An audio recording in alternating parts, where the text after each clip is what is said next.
Hey guys, a happy Saturday to everybody. So I bet you didn't think that you were going to get a video from me today, but it turns out that Craig decided to take Stella out this morning, and so I'm home alone and I don't have to be at my wedding until 1. So instead of being smart and taking a nap so that I'm refreshed, because I have kind of a long day. It's going to be 10 hours. I'm making a video. What else would I do with my time, right? So yesterday in my weekly favorites, I showed you guys the new Maybelline color tattoos in matte brown and nude pink, and my friend Eileen sent these to me. And I realized that while I had them on my eyes, I didn't do swatches or anything and really didn't talk about what makes these different from some of the other color tattoos that I have, because I think they are a little bit different. So I'm going to talk a little bit more in depth about that today for those of you who are on the hunt for these, to see if it is like basically worth your while trying to hunt down these limited edition products. So I'm going to start with nude pink. I decided to wear nude pink again today. So I have that all over my lids.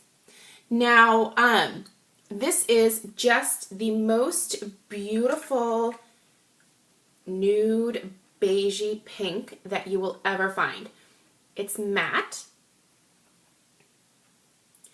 So this is what it looks like. And let me just show you guys. You'll have to excuse my hands. They're so dry. I'm going to try not to find like a dry spot. So you can see that it's nice and opaque. And it's a really interesting, like, nudie beigey pink color. And like I said, completely matte. Now, what I have found is different about these color tattoos, especially this nude pink, from some of the other ones that I have, most of which are shimmer, with the exception of one.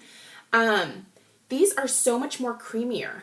Like, they just feel creamier and smoother and softer. And I don't know if that's because they're matte and they don't have shimmer in there, but I just really like the way these apply. Like, it just feels like velvety when it's going on. It's so easy to apply to your eye. It just shears out if you want it to shear out, or you can make it more opaque.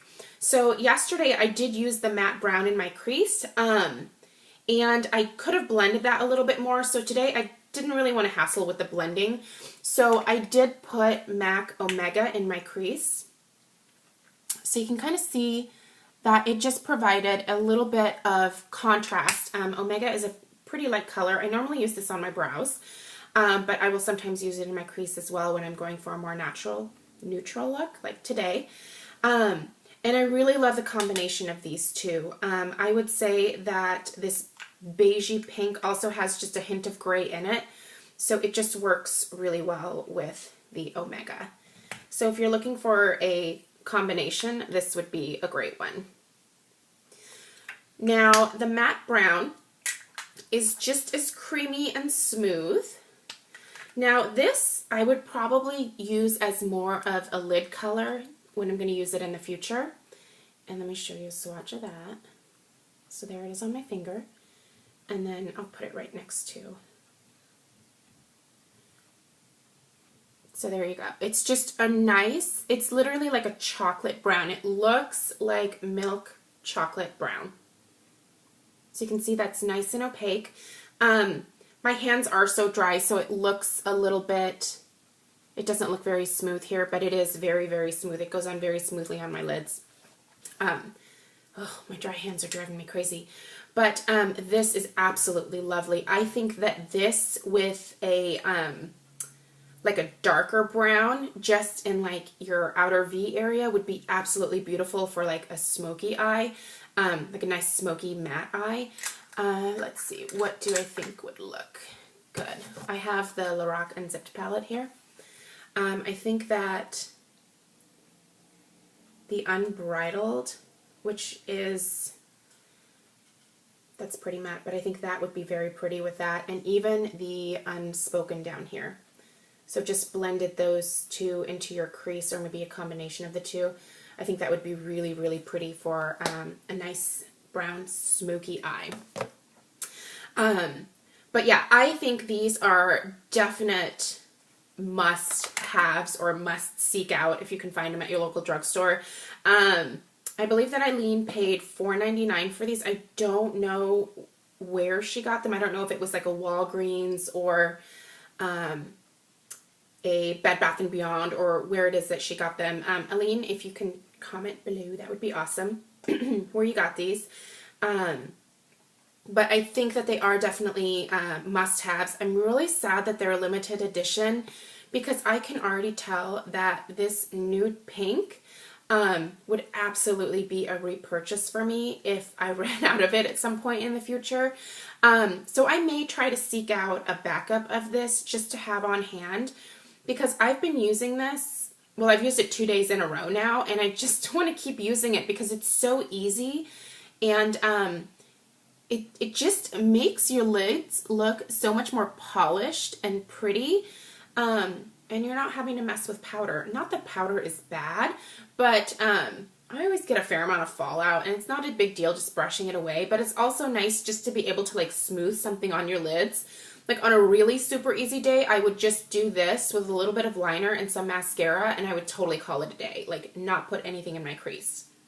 But of course, always put on the brulee all over my eye area. This is just a must-have for me. But I think this would be a really great neutral eye look and would just be so great for a lot of people for everyday wear.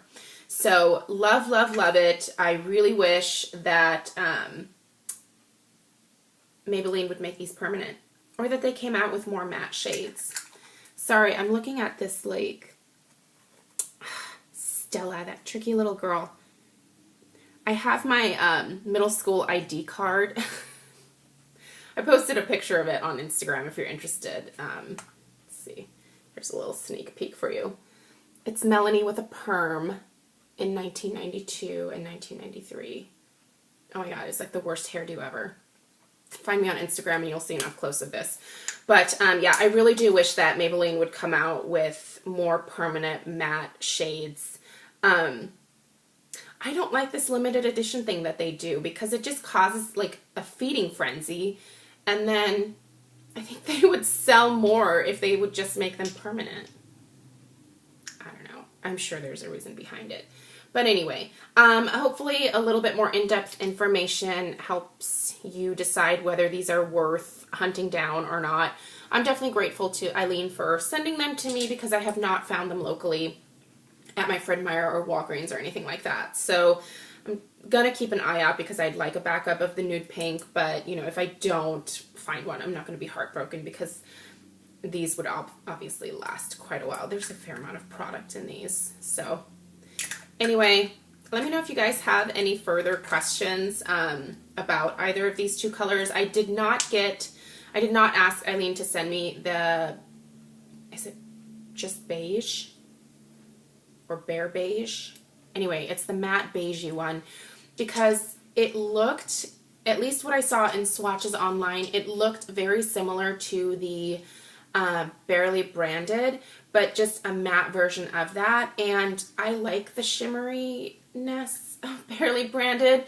I just don't think I would get as much use out of just a matte beige color. This just provides a little bit more contrast, so it's a little bit more interesting on the eye. But just really, really pretty. So definitely a must-have. Now, I do want to do a quick update because I'm sure that some of you who have followed me for a while are probably noticing that I am starting to purchase things that are going against my no cruelty, no buy. So this was a little experiment that I did for myself starting, I think it was like at the beginning of the summer, and I was planning on going until December. And basically I was trying to only purchase products from cruelty-free companies. And while that was easy in some areas, it was also kind of difficult in other areas. Like, I color my hair, and it's really hard to find a hair color from a completely cruelty-free company. So that was very difficult for me to, I guess, maintain cruelty-free purchasing in that particular area. But other areas like lotions and a fair amount of makeup, I was able to find cruelty-free. Now, I think the decision that I've come to, and I'm obviously ending this little experiment of mine a little bit early, is that it was really good for me to try it, and it taught me that, you know, for the most part, I can absolutely be fairly cruelty-free in my purchases, and I think that's what I'm going to try to continue to do in the long run. So unless there is something that I desperately want, because I don't need cosmetics, like it's not a need, but if there's something that I just really am super interested in or really would like to try, I think that I will allow myself to purchase those products, because I know it will just drive me crazy if it's something that I want and I can't have it. So, but I am not going to actively like go out every Tuesday or, you know, every time a MAC collection comes out or,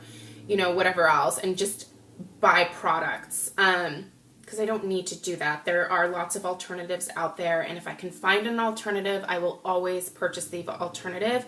It's just if it's something limited edition or something that I can't dupe, then I am going to allow myself to purchase those products. But for the most part, I'm going to try to remain as cruelty-free as possible.